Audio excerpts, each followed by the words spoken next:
What's up, guys? Rick here with your DFS preview for this week's Olympic Games. That's right. I have a couple of announcements here at the top. You do not want to fast forward, okay? This is valuable stuff, and they are different than most weeks, so do not fast forward. This is the Olympics. Let's talk about last week real quick. Cam Champ gets it done, 150-1. It was a community win. The last two community wins that I can remember were two Camerons over 100-1. So it has been a very good stretch. I literally could not pick out two or even 24 of the messages that were sent to me. The entire Slack channel was lit on fire last night as Cam Champ ended up getting it done. Everybody had a winning ticket. There were guys that won entries into the Fantasy Golf World Championships. There were guys with outrights. There were guys who won mini maxes. I mean, it was unbelievable. I picked out three to give shout outs to, and I'm sorry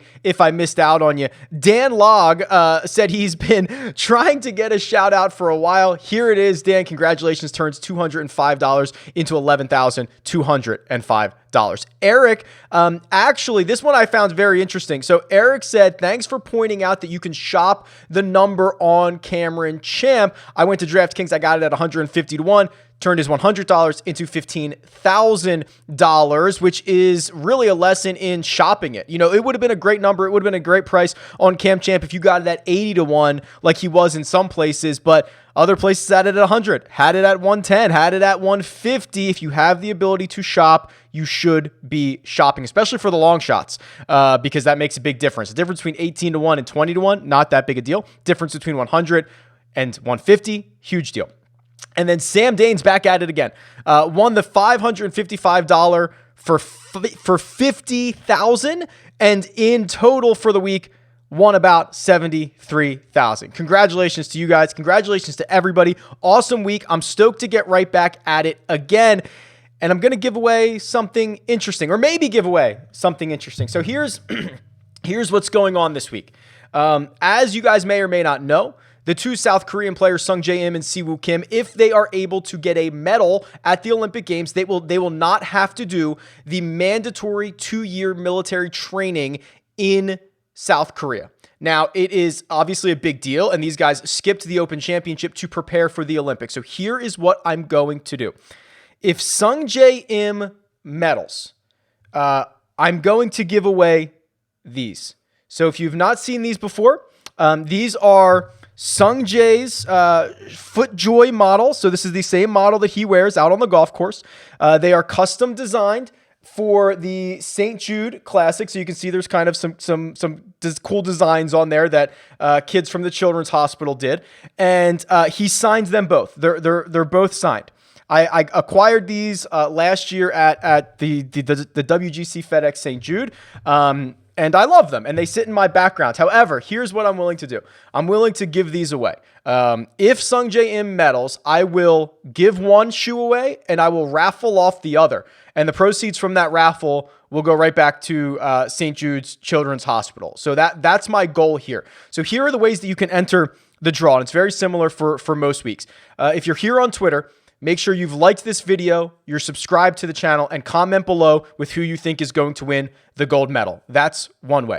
Another way is to go to the podcast version of this show. It's called 300 Yards to Unknown. Leave a 5-star rating and review. Say something nice about the show and leave me your Twitter handle. That's a second way. A third way is to retweet the tweet that I have in the description, essentially for this giveaway. Retweet it. Make sure you're following me on Twitter. That's a third way to enter. So that gives you 3 opportunities, 3 different chances. Go do them all and rack up your opportunities. And if Sungjae is standing on the podium on Sunday afternoon, you have a chance to win these. And if he does medal, I will figure out, next week, how I'll raffle one of these off. But it's a really slick shoe in general. It is the same model that Sungjae wears. It's a custom one, and it's signed. So really, really cool stuff there. As far as content goes for this week. I'm going to try to keep it as similar as possible. DFS preview on Monday. Tuesday will be bets, and I don't know if it'll be one and done. I'm not sure how many of you have one and done aspirations for this week, considering there's not a real prize pool. And then Wednesday, we're still going to do the live chat. That's going to be 3 p.m. Eastern time on the Rick Run Good YouTube channel. There will also be a Jock Market Power Hour, 8:15 p.m. Eastern time on Wednesday. That's Jock Market. That's Stock Market DFS. There is not a contest for this week, but we will do data, strategy, looking back at some of the biggest movers, some of the biggest losers. It's going to be fun. Join us. We'll probably give away $100 in Jock Bucks there as well. We'll figure out something. It'll be a lot of fun. And there will not be a cut sweat show. Not only because there will not be a cut, but also because the timing would be the middle of the night. And I can't imagine many of you guys are going to tune in live. So we'll skip that for this week and pick back up on it soon. I think that is everything. Big congrats to all the winners last week. There's a lot to talk about for this week. Oh, and here's the final thing. Do not let anyone tell you this is not going to be fun or exciting. Do not let the Debbie Downers say, oh, John Rahm withdrew, Bryson DeChambeau withdrew, this field is so weak. Don't let them say, oh my gosh, it's stroke play. There's only 60 golfers. We see this all the time on the PGA Tour. Don't let them say that. These are the same people that are going to be absolutely stoked on Sunday afternoon or Sunday morning, maybe in this case, when guys are battling it out for medals. And there's a lot on the line and great golf is being played. Don't let them not get you excited. This is a fun event. We don't get it often. There was a chance that we weren't going to get this at all. I'm stoked for it. You should be too. Let's talk about it. All right, everything that you see from here on out is my website. It's rickrungood.com. I love it. You will love it too. You should go sign up. The format, as I already mentioned, is the 4 rounds, no cut. It's stroke play at the end of the day. Whoever is atop the leaderboard is going to win the golf tournament, going to win the gold medal. The course, on the other hand, is Kasumigaseki Country Club, the East Course. They have 2 courses over there. And if you remember back to Rio, the course for the golf Olympics were it was created specifically for the Olympic Games. It was a Gil Hans design. They had many years to get it done.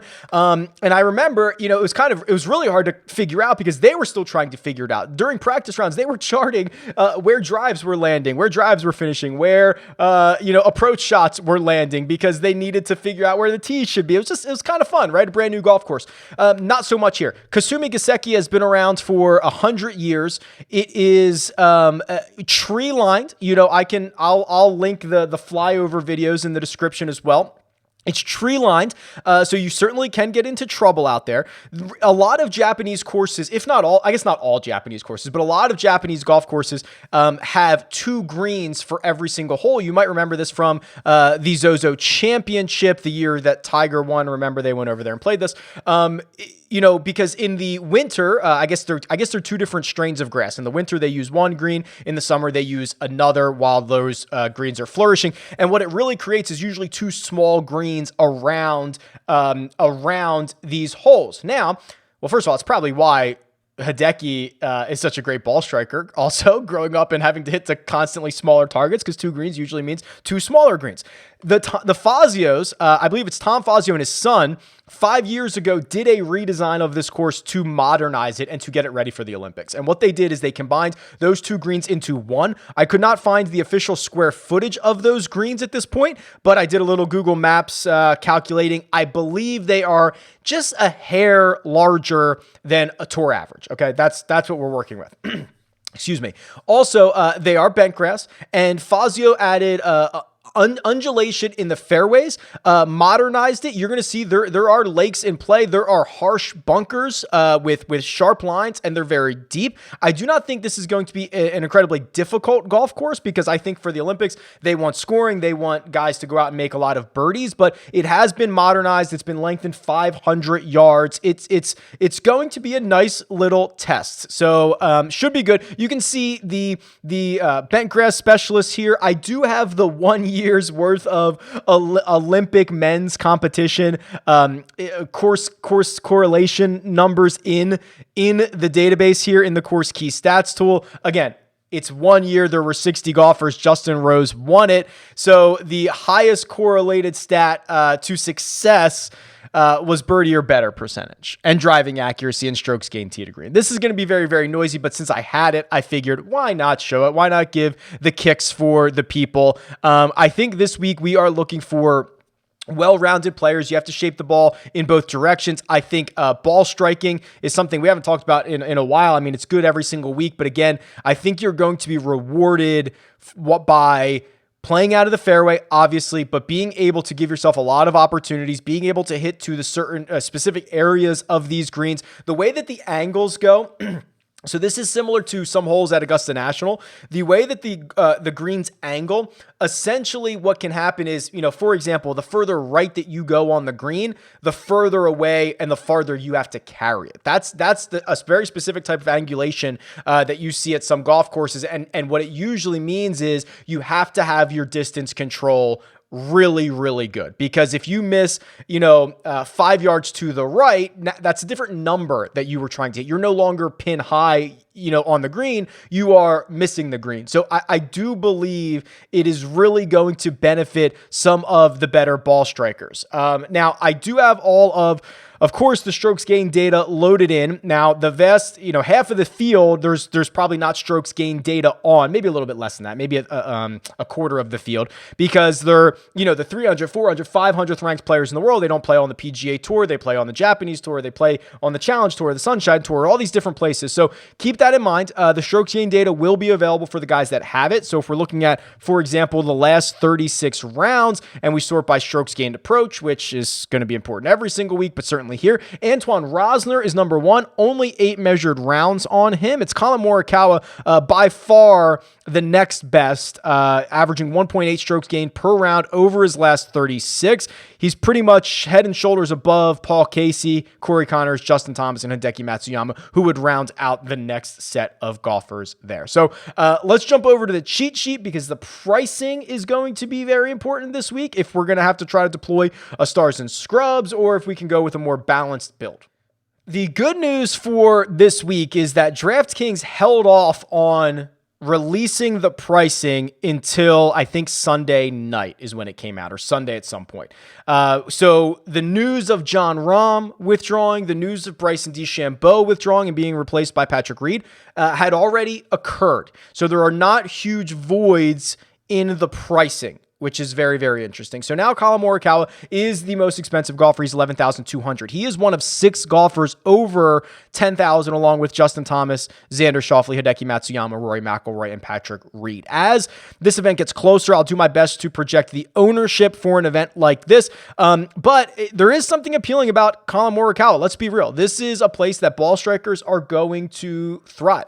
Morikawa has been obviously excellent. The only knock against him is, oh my gosh, he just won the Open Championship. Golf is the only sport in the world in which we penalize the guy who is the best player on the planet at the moment. And it's not even close in terms of strokes gained approach. He has been in Tokyo since, I'm going to get my days messed up. I think he flew there Friday, so I think he was first seen on the course Saturday or Sunday. So I mean, he's been there. He's ready to rock and roll, and he is not overly expensive when you compare him to the rest of his peers. There's a little bit of an awkward pricing between Thomas and Xander Schauffele. Those guys in most betting markets are flipped, which I think is a little bit generous towards Xander Schauffele being $10,700 and making him the second shortest odds, or in some cases the same odds to win as Colin Morikawa. I love Xander. He doesn't win as much as he should. A little bit jarring to see the outright numbers, reflective of him being much closer to Colin Morikawa, which I do think presents us an opportunity with Justin Thomas. And it's been a little bit of an awkward stretch of golf for JT since his win at the Players Championship. But he's, to me, at least starting to show a few signs, right? Struck it well at the Valspar, struck it well at Wells Fargo, struck it well at the Memorial. We don't have his advanced metrics from the Open Championship because they don't exist. And the putter, while still volatile, it's been, gained 5 strokes putting at Torrey Pines. Maybe he can go out and do something like that again. I just think that with the way that the pricing shakes out, there's going to be a lot of love for Morikawa. There's going to be a lot of love for Xander and everybody between. JT's your forgotten man there. So I imagine he's going to be the leverage play. We can confirm that more on Wednesday.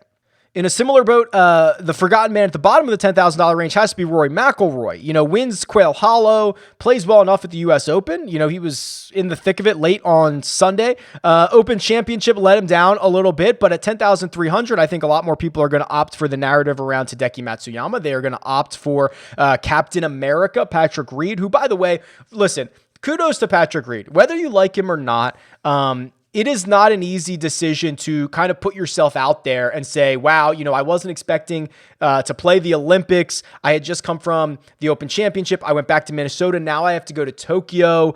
And with the, the quarantining and the protocols, he's going to show up like Wednesday night. He is not going to see Kasumigaseki before he steps on it Thursday morning. And I think a lot of guys would have just said, no thanks. The logistics are too tough. I don't want to get embarrassed on a course I've never seen before. I'm going to be jet lagged. I don't particularly love his chances. I'm actually not even sure it's a great course fit for him. I think the price is a little bit inflated. I like the guys in the 9K range a lot better. But hats off, man. I mean, Patrick Reed not going to miss out on an opportunity to play for Team America, for Team USA. I'm impressed. It's going to be an uphill battle for him. I think that's the case. All right, the 9K range. This is where things start to get pretty interesting here. And we can start looking at this on the Holy Grail because there's just so much good stuff here. I could go many different ways with this. But if we go since the start of 2021 and just sort this by strokes gained total, who are the players playing the best this year? Colin Morikawa, number one of anybody with a big sample size. Paul Casey's number two. Now, he has cooled off, in my opinion, a little bit. He has the Open Championship, the top 5. Maybe he really hasn't cooled off. Top 10 at the PGA, the US Open, the top 15, 15th place finish at the Open Championship, ball striking extraordinaire. Maybe he hasn't cooled off. I might be wrong about that. He is the best guy in the 9K range. The second guy that I wanted to get to was Viktor Hovland. And, he kind of backdoors his way into a top 15 finish at the Open Championship, which people are going to knock, right? They're going to be like, oh, he didn't play particularly well, and he shows up and he gets a good fit. But he just continues to be a ball striking fiend who wins golf tournaments, right? Wins in two on the PGA Tour, one in Europe. The guy figures out a way to get it done. He's 9,900. Casey, as I mentioned, was 95. Then these two guys, the Abraham Answer, Joaquin Niemann, bottom of the $9,000 range is pretty interesting. Answer is 93, and let's just keep on rolling here. Let's see. Answer is piling up weeks where he gained strokes off the tee, gained strokes on approach. The places that his worst performances recently. Torrey Pines, we didn't really expect him to play well there. And the Open Championship, Royal St. George's, made the cut, finished 59th. A lot of guys miss the cut. There's a lot that can go wrong at an Open Championship. When he's playing on the PGA Tour or kind of similar type conditions, he's been awesome. So we're still kind of waiting for that breakthrough victory, but it would not surprise me at all to see Answer making noise and contending for a medal. The one that I think is probably, I get this question a lot, like who's the best player in the field? And there's a lot of different ways to answer that. The way that I kind of look at it is in terms of value. I think at the Open Championship, the obvious one was Jordan Spieth, right? I think he was $9,700. He was like the 6th or 7th highest priced golfer on the slate. Royal St. George's was a perfect spot for him, an Open Championship, all that good stuff. The argument could be made that it's Joaquin Niemann this week. 9,200, and he is much longer than people want to give him credit for. He's a much better putter than people want to give him credit for. He is a really fiery competitor, and I know that that's kind of difficult to quantify, especially for someone like me, but look how improved this putter is. He's consistently gaining strokes with the flat stick. He's been awesome off the tee. He's been pretty darn good on approach. I think when he gets going, we saw this at the President's Cup, you slap some type of national team or whatever on him, and he's ready to rock and roll. This kid's really, really good. And for only $9,200, I think he has legitimate win equity in a field that runs out of legitimate win equity very, very quickly. I mean, there are maybe generously 25 golfers who could win this. I think that may be generous. It might be 12, might be 20, but I think that of the guys that have legitimate win equity, Joaquin Niemann is certainly one of them. All right, so now we get to Sungjae, $9,000. We can talk about him and Siwoo Kim here at the same time. This is a really difficult thing to try to figure out because for these two guys who could avoid the 2-year mandatory military training in their prime, Sungjae I think would have one more chance because you have to complete it by the time someone's going to correct me on this, like 27 or 28, whatever it is. So Sungjae in theory could have one more Olympic Games to try to do this. So, but for Siwoo, it's his last crack at it. And these guys skipped the Open Championship. They have been focusing on the Olympics. This is their major, right? This is their everything. And that could be good and it could be bad, right? Think about the pressure that you are kind of being put under in this scenario. Now, I think there's a couple of differences. For DFS purposes, unfortunately, they're both going to be pretty popular. The way that I will probably treat these guys is I will bet them to medal and just say, you know what? Only once out of every 4 or 5 years, I'm not going to miss out on the FOMO. I'm going to bet these guys. What you do have to consider is that if you're betting them to just win, that might be troublesome because to these guys, it doesn't matter what color the medal is, just that they have one. So you can imagine a scenario in which late in the round, late on Sunday, if you're kind of solidified in second place, there is not much incentive for these guys to try to go for first. They might want to protect the medal. And I think that is something you need to consider. So the way that I'll probably do this is avoid them for DFS purposes. And I can figure that out as we get later in the week because the ownership is, the ownership's going to be so important here, but I think it's going to be inflated. And then just bet them to medal and worry about it again in 4 years or something like that. To me, there's a lot of factors here. If we just look at their straight game, I mean, Sungjae, let's be real. I mean, he hasn't played a lot, especially because he's been focusing for this. But when he's played recently, the approach game's been bad. And that's a bit uncharacteristic for him because in 2020, when he was just piling up great finishes and contending, and he actually won. I mean, that was a strength of his game, and it's starting to come back. Certainly here more recently, but is he all the way back? Is he striking it again? He's lost strokes off the tee in 2 of his last 4. I'm a little bit worried about the ball striking on Sungjae, and combine that with what I think his ownership is going to be, that I can probably avoid these guys on DraftKings and I can get access to them in other places.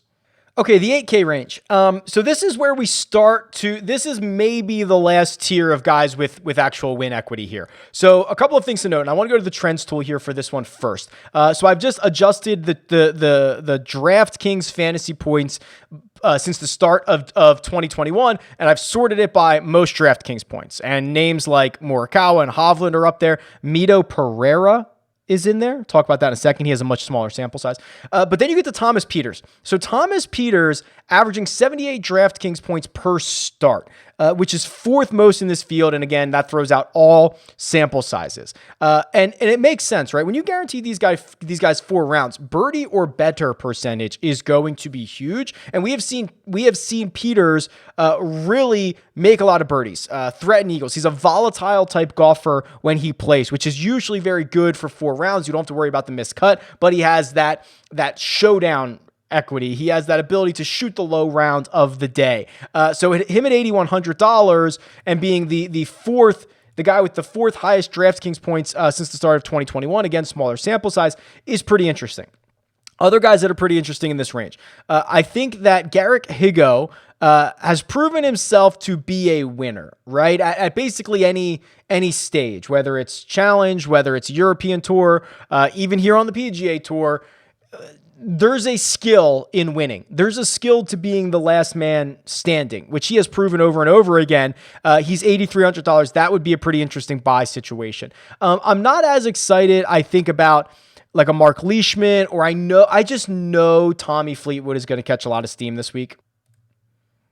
Like, I can just sense this already. People cannot quit Tommy Fleetwood. Finished 33rd at the Open Championship. I guess that's okay. Made the cut at the U.S. Open. Fine. I'm a little bit worried about Tommy. The driving worries me. His iron's not nearly as good as they once were. He's been about a 0 or so over his last 5 measured starts. That's not the version of Tommy I necessarily want to invest in, but I know he's going to be popular. I probably can't get there in that range. There are a few guys. Okay, so here's one of the kind of big things that's going to happen here is you're either going to have to go down and find the guy in the $6,000 range that finishes like T19 or something like that. If you go back and you look at the 2016 Olympic Games, I mean, the guys that you expect to finish at the bottom kind of finished at the bottom. But you have to find the big mover. And who's a chance for a big mover? I think Mackenzie Hughes has a chance to be a big mover. This is now a sustained stretch of really good golf for him. You know, the 6th place at the Open Championship, he was one of the 3-way leaders after 54 holes at the U.S. Open, played well at the Rocket Mortgage. He can get hot with the putter. If you remember back to, I think it was last year's Tour Championship, someone will correct me, but I'm pretty sure that's what it was. He was the big mover, right? He was the guy that I think he finished 7th without the starting strokes. So that was worth a lot of points. He moved up. He improved his position in a big way. This is the type of guy that I think can pull this off, and he's playing well enough here at the moment. The 7K range. I think there's going to be some steam for Johnny Vegas, right? He's been playing beautifully. Another runner-up finish last week, 11th at the John Deere. He had a runner-up at the Palmetto, top 10 at the Byron Nelson. Playing beautifully. I do worry that, I believe, so I think it's him. Who else is Reed, I guess, is going to make the trek to play. So you're going to play England to Minnesota to Tokyo. I don't know what that's going to take out of these guys, but there's only a couple in the field who are rocking and rolling. Johnny Vegas is one of them. I imagine he's going to be pretty popular. I mentioned Mito Pereira, and I've talked about him probably each of the last 4 weeks. He's doing what we kind of expected, right? So now look at this run of golf. And I have his Korn Ferry Tour results here in the golfer's profile tool. So since his win at the Rex Hospital Open, that was the Korn Ferry Tour event that got him the Battlefield promotion. He missed the cut in his first PGA Tour start. I'm not all that worried about that.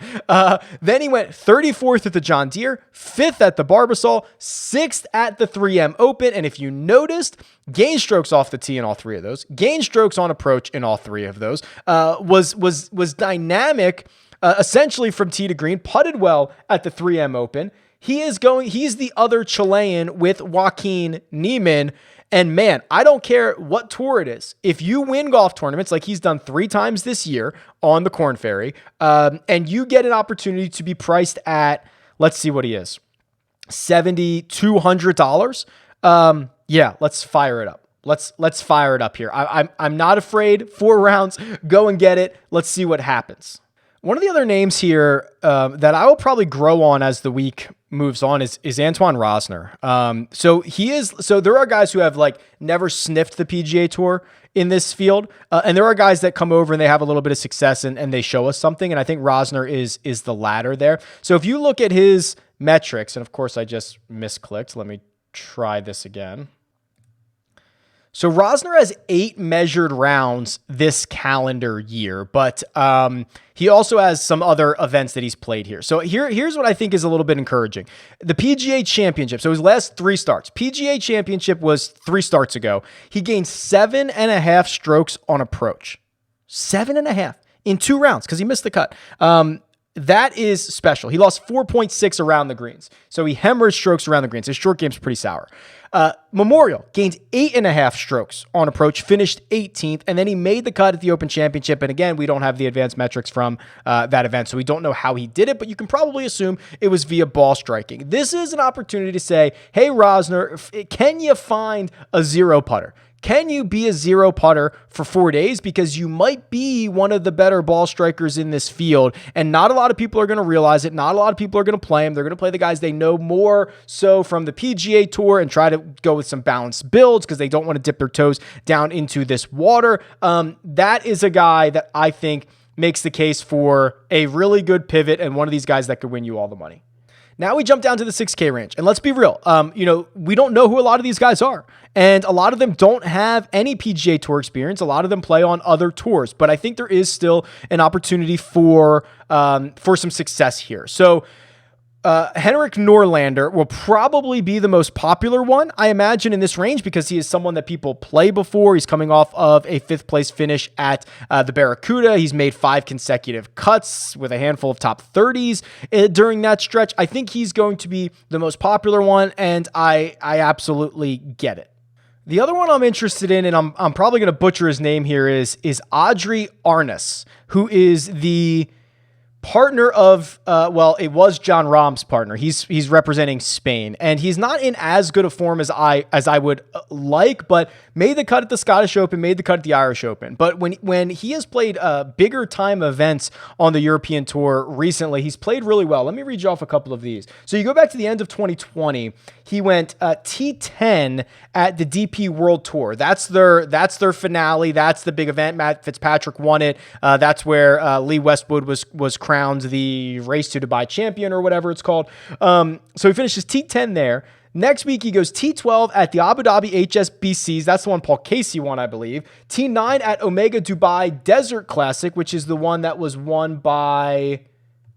Oh boy, now I got to click it because I can't remember. Oh, that was the Paul Casey win. Sorry. So the HSBCs Abu Dhabi... Oh, Hatton won that one. Right. So these are fields with good golfers in them. Apologies, Terrell. My bad. Then that stretch of golf that they played in Spain, he went back-to-back 8th place finishes there. And of course, the 2 made cuts here recently. This is kind of interesting. This is a guy who is going to be much more familiar in this type of field and what it's going to take out of him to finish, T12, something like that, than a lot of the guys that are also in here. I mean, these are all great players, right? I'd love to have the game of any of these guys, but it's hard to imagine a lot of them are really going to contend. Now, you're going to get a little nod for Sepp Straka because that's a name that people know. You might get a nod to, usually on DraftKings, I believe he is referred as Ashen Wu, but it's Wu Ashen because the family name comes first in China, so don't be confused about that. So, and then Anirban Lahiri, I think is just a name that people know, and he finished 3rd last time we saw him at the Barracuda. I'm not as interested in that. I think I want to get leverage here, right? This is your opportunity to get leverage. It's your opportunity to get a cheap guy or 2 that you compare with some of the studs at the top, because I think that's where the vast majority of this win equity is the probably top 10 or 12 golfers in this field. Let's go build a custom model here. And I have no idea what to expect because it's not like I have a ton of data on all of these guys, but let's go see. And because I don't, let's open it up to 36 rounds because I might have a lot of European Tour guys that, come over every once in a while. I'm trying to build a little bit more of a data set here. So the way that I would do this at the moment, knowing what I know about the golf course and what I think about it, approach has got to be big. We got to go 30 on approach and we got to go 20 off the tee. I think that's right. Then we have to just give a little nod again. This is like my blended, just a little blended strokes gain total. We're going to go 10 around the green. We're going to go 10 on putting. I think we also have to go pretty big, and we can probably run the rest of it out there. Let's just do this. Let's try this. 30 on birdie or better. Anytime you get a no-cut event, what is going to happen is there's going to be a ton of guys who outperform their finishing position with their DraftKings scoring. I'm trying to find those guys. So last 36 rounds, my blended strokes gain total and a huge emphasis on birdie or better. And my top golfer is, Colin Morikawa. That sounds about right, doesn't it? Morikawa, number 1, Victor Hovland, number 2. can I stop now? I'm just going to rock those guys out there. Mito, number 3. Again, he has many fewer rounds, about half the rounds as the other guys, but it shows you how good he's been. Paul Casey, Xander Schauffele, Abraham Ancer, Rory McIlroy, Justin Thomas, Johnny Vegas, and Corey Connors round out my top 10. Hideki Matsuyama makes an appearance at number 11. So this is pretty interesting. I will have to figure out Paul Casey because you guys saw it here first. My sentiment was a little weak on Casey. Then I looked at the numbers. Now I run a model. I don't think I should be all that harsh on him. So do a little bit of homework there. The rest of this looks good. I don't know if I want to buy into the Vegas stuff, although I said that last week and it would have paid off in a big way. Just trying to see who else shows up here. I have Reed as 19th, not an emphasis on short game, which certainly hurts him. I have Sungjae at 21, unfortunately, because the approach game hasn't been all that good. I'm just trying to see if there's any big, and again, I don't have there's some guys I have 4 rounds of data on, so keep that in mind, or 2 rounds of data on, or no rounds of data on, which is kind of the range we're getting into here now. Interesting. Okay, well, we got some homework to do. And remember, this locks early. So get to making lineups. Get to everything in there. Again, congrats to everybody with Cam Champ tickets. Let me know what you're thinking this week. Tweet me at RickRunGood. Leave a comment below. Best of luck, and I'll talk to you guys soon.